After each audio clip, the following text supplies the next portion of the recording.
రేయ్, మనుషుల ఎమోషన్స్ తో ఆడుకోవడం సమ్మకి కెర కొడక. ఏరా ఈ దేశంలో ఒకడు ఉన్నది ఒక్కటే జీవితం. బొంగు ఎలాంటి లక్ష్యాలు సిద్ధాంతాలు నేను ఫాలో అవ్వను, నా ఇష్టం వచ్చినట్టు బతుకుతా అని బతకలేడు కదా.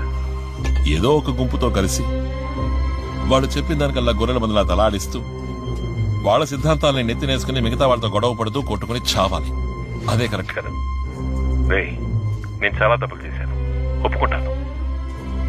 కానీ తప్పు చేయడానికి కూడా స్వతంత్రం లేదంటే అది స్వతంత్రమే కాదని గాంధీ గారే అన్నారా. నాన్న, ఈ లక్ష్యాల్ని సిద్ధాంతాల్ని దూరంగా పెట్టి జీవితంలో ఎక్కువగా అనుభవించి రెచ్చిపోయిన నేను ఒక ఎక్స్ట్రీమిస్ట్ ని.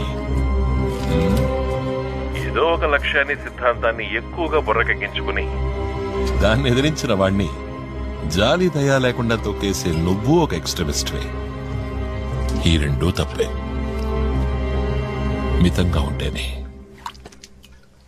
ఏదైనా కరెక్ట్. నీకు నాకు చిన్న తేడానే కొడక. నేను మంచివాణ్ణి కాను, కానీ నువ్వు నాకంటే చాలా చెడ్డవాడివి.